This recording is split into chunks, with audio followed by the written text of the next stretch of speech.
தமிழகத்தினுடைய மிக முக்கியமான ஆன்மீக தலங்களில் ஒன்றான ஸ்ரீரங்கம் இப்போது வேறொரு பார்வையில் முக்கியத்துவம் பெற்றிருக்கிறது. வரலாற்று ஆசிரியர் சொல்வதைப் போல அந்த கோவிலில் இருக்கக்கூடிய கருடாழ்வார் சன்னதியின் அந்த அறையை திறந்தால் ஆபரணங்களும் நகைகளும் இருக்கலாம் என்ற எதிர்பார்ப்பு பக்தர்களிடம் ஏற்பட்டிருக்கிறது.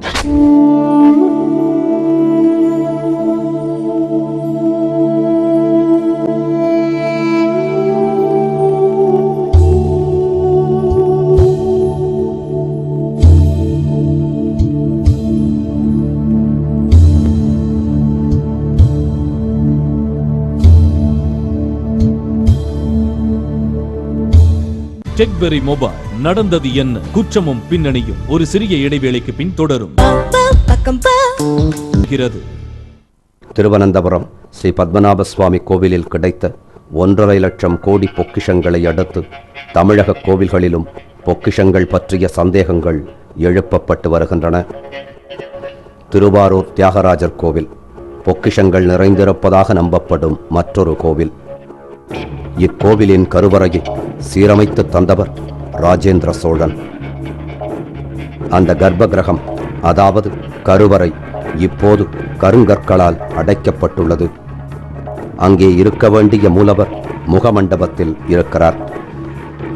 ஆகையால் அங்கே ஏதோ ரகசியம் புதைந்து கிடக்கிறது.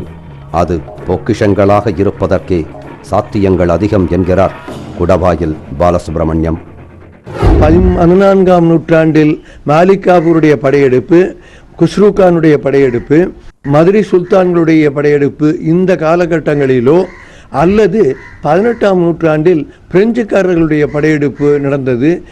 கிழக்கிந்திய கம்பெனியாருடைய படையெடுப்பு நடந்திருக்கிறது.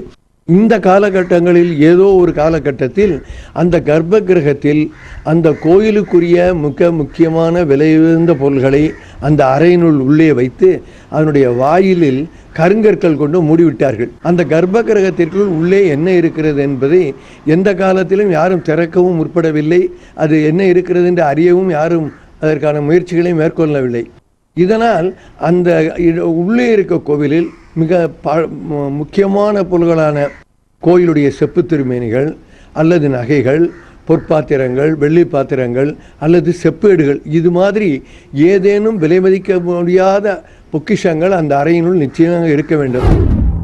மேலும் சிதம்பரம் நடராஜர் கோவில் சொத்தின் ஒரு பங்கும் திருவாரூர் கோவிலில் இருக்கலாம் என்பதும் மற்றொரு சந்தேகம்.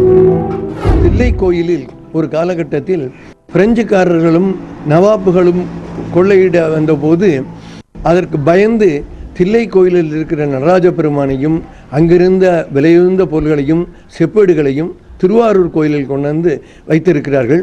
அப்படி கொண்டு வந்து வைத்து சில நாட்கள் பிறகு அந்த நல்ல சூழ்நிலை ஏற்பட்ட பிறகு நடராஜர் மீண்டும் தில்லைக்கு சென்றிருக்கிறார். அப்படி போகும் பொழுது சில பொருள்களை திருவாரூரிலேயே வைத்து விட்டு சென்றிருக்கிறார்கள். இப்பொழுது திருவாரூர் திருக்கோயிலில் ஏறத்தாழ 6 செப்பேடுகள், தில்லைக்குரிய செப்பேடுகள் இப்போ அந்த அலுவலகத்தின் பொறுப்பில் இருக்கின்றது. இதை வைத்து பார்க்கும்போது தில்லைக்குரிய விலையுயர்ந்த பொருள்கள் கூட அந்த அறையில் வைத்து மூடியிருக்கலாமோ என்று சந்தேகிக்கக்கூடிய வாய்ப்பு இருக்கின்றது. இந்த சர்ச்சைகளை தொடர்ந்து தமிழகத்தின் பல பெரிய மற்றும் சிறிய கோவில்களில் பொக்கிஷங்கள் நிறைந்திருப்பதாக பலரும் சந்தேகங்களை முன்வைத்து வருகின்றனர். திருவாரூரை பொறுத்தவரை இன்னொன்று ஆனந்தேசம் என்று இன்னொரு கோவில் 2ஆம் பிரகாரத்தில் வடமேற்கு மூலையில் இருக்கிறது. அந்த கோயிலை என்ன செய்திருக்கிறார்கள், அந்த திருமதிலோடு இணைத்து ஒரு பெரிய ரகசிய அறையை ஏற்படுத்தி இருக்கிறார்கள். அதற்கு வாயிலே கிடையாது. வாயில் எந்த புறமும் இல்லாமல் முற்றிலுமாக அந்த அறையை மூடியிருக்கிறார்கள். 2 சிறிய மாடம் மாதிரி தோற்றமளிக்கின்ற 2 பகுதிகள் இருக்கின்றன. அது அந்த அறையை மூடுவதற்கு பயன்படுத்தப்பட்ட பகுதியாக இருக்க வேண்டும். எனவே இந்த 2 அறைகளுக்குள் நிச்சயமாக விலை உயர்ந்த பொருள்கள் நிச்சயம் இடம்பெற்றிருக்க வேண்டும் என்பது உறுதி. திருக்கோவிலூர் பகுதியில் உள்ள ஆதி திருவரங்கம் பெருமாள் கோவில், சித்திலிங்க மடத்தில் உள்ள வியாக்ரபுரீஸ்வரர் கோவில், ஜம்பை கிராமத்தில் உள்ள ஜம்புநாதேஸ்வரர் கோவில் ஆகிய 3 கோவில்களிலும் பொக்கிஷங்கள் இருப்பதாக அப்பகுதி மக்கள் தெரிவிக்கிறார்கள்.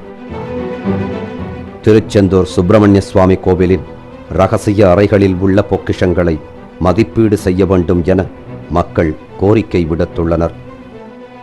பாஞ்சாலங்குறிச்சியிலிருந்து திருச்செந்தூருக்கு பாதாள வழி இருப்பதாகவும் அங்கும் வைர வைடூரிய நகைகள் இருக்கலாம் எனவும் அப்பகுதி மக்கள் கூறுகின்றனர்.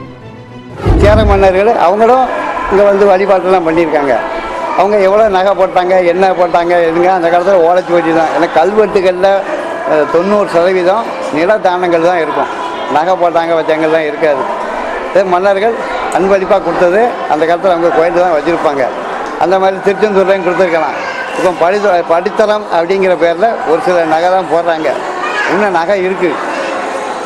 அது எந்த நகை எங்கே இருக்குது, எப்படி என்னன்னு யாருக்கும் தெரியாது, இல்லை தெரிய வர.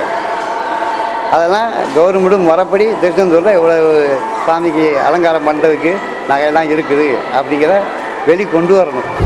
திருவள்ளூர் மாவட்டம் கும்மிடிப்பூண்டி அருகே உள்ள புது கும்மிடிப்பூண்டியில் உள்ளது ஸ்ரீ சந்திரசேகரர் ஆலயம். 800 ஆண்டு பழமை வாய்ந்த இக்கோவிலில் இரகசிய அறை இருப்பதை கடந்த வருடம் கண்டுபிடித்தார் முன்னாள் கிராம நிர்வாக அலுவலர் சின்னராஜன். சிலை எடுக்கும்போது ஒரு சுமார் மாலை 4:30 மணி இருக்கும். அப்போ இந்த அறையை பார்க்கும்போது எங்களுக்கெல்லாம் இது மாதிரி ஒரு அறை இவ்வளோ நாள் 700-800 வருஷமாக பல்லவ காலத்திலேருந்து இது யாரும் பார்க்காம இருந்ததுனால ஒரு அதிர்ச்சியாக இருந்தது எங்களுக்கு. அதனால் வந்து அந்த அறையிலேருந்து இப்போ ஏதாவது பெரிய அளவில் ஒரு பொக்கிஷங்கள்லாம் இருக்கும்னு நாங்கள் நம்புகிறோம். அந்த ரகசிய அறை 15 அடி அகலமும் 10 அடி உயரமும் கொண்டது. ரகசிய அறையை திறந்து உள்ளே பொக்கிஷங்கள் இருக்கின்றனவா என்பதை தெளிவுபடுத்த வேண்டும் என அப்பகுதி மக்கள் கோரிக்கை வைக்கிறார்கள். இங்கே வந்து என்னன்னா சுரங்கம் இருக்குன்றாங்க, அது என்ன இருக்குன்றது தெரில. அதனால் வந்து இது வந்து கவர்மெண்ட்டுக்கிட்ட சொல்லியிருக்கோம். சொல்லிவிட்டு அது வந்து இன்னும் எந்த நடவடிக்கையும் இன்னும் இதுவரையும் எடுக்கலை. இது திறந்து விடுதா ஒரு வேலை ஒன்று முடிஞ்சிடும். அது என்ன இருக்குன்றதும் தெரியும். எங்களுடைய நோக்கம் என்னென்னா அந்த அறைக்குள்ளே விலை மதிக்க முடியாத 5 பொன் சிலைகள் இருக்கிறதுக்கான சாத்தியக்கூறுகள் நிறைய இருக்குது. ஏன்னு காரணம் கேட்டால் இது ஒரு 800 வருஷத்துக்கு முன்னாடியான பழமையான கோயில் அப்படின்றது ஒரு முக்கியமான காரணம். இப்படியாக திருவனந்தபுரம் பத்மநாப சுவாமி கோவிலில் கிடைத்த 1.5 லட்சம் கோடி பொக்கிஷங்கள் தமிழகத்தில் உள்ள சிறிய கோவில்களை கூட ஆசையில் தள்ளியுள்ளது. மொத்த கோவில்களையும் ஆய்வு செய்ய தேவையில்லை என்ற போதும் தகுந்த சான்றுகள் உள்ள கோவில்களில் இருக்கும் இரகசிய அறைகளை திறந்து பார்ப்பது தேவையானதே.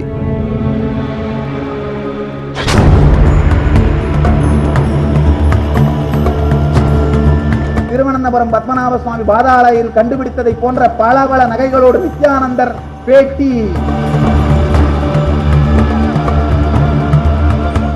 டெக்பெரி மொபைல் நடந்தது என்ன, குற்றமும் பின்னணியும் ஒரு சிறிய இடைவேளைக்கு பின் தொடரும். உங்க அப்பாவோட சாவுக்கு காரணம் அந்த ராணியும் தோப்பியாச தான். அந்த தோப்பியாச உயிரோட விடக்கூடாது. அவர் கத்தி எடுத்துட்டு போயிருக்கிறது தோப்பியாச கொல்லத்தான். தோப்பியாச சாகடிக்க போறது ஆனந்த் இல்ல. இனி நீ மகாராணியா சொர்க்கத்துல வாழ போற.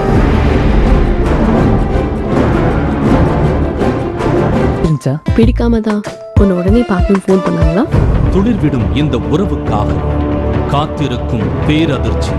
எனக்குள்ள மூடி வச்சிருந்த விஷயத்த உன்கிட்ட சொல்ல போறேன். நானும் உன்கிட்ட ஒரு உண்மையை சொல்லணும். மனம் விட்டு பழகும் இவர்களுக்கிடையில் வெளிப்பட போகும் மர்மம் என்ன? கேர் காலேஜ் வழங்கும் கனா காணும் காலங்கள் கல்லூரியின் கதை. நாளை இரவு 7 மணிக்கு உங்கள் விஜய்.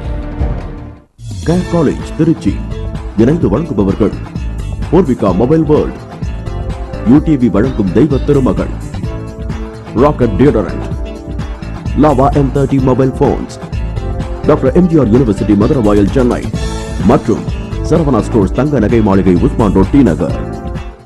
டெக்பெரி மொபைல் நடந்தது என்ன, குற்றமும் பின்னணியும் தொடர்கிறது.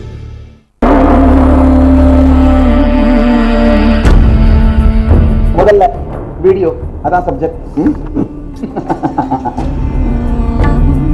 உங்க எல்லாருக்கும் எப்படி இருக்கும்? உங்க வீட்டுல யாருக்காவது இந்த மாதிரி நடந்ததுங்களா?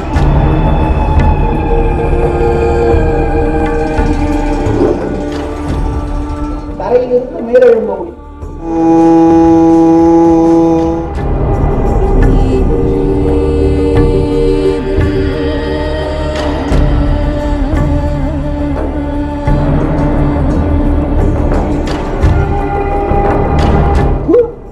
மனிதர்களா இவர்கள்?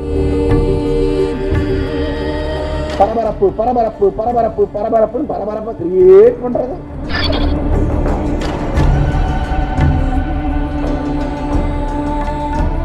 இந்த வருத்தப்படாத வாலிபர் சங்கம் மாதிரி ஊருக்கு 2-3 சங்கம் இருக்கு இல்லைங்களா?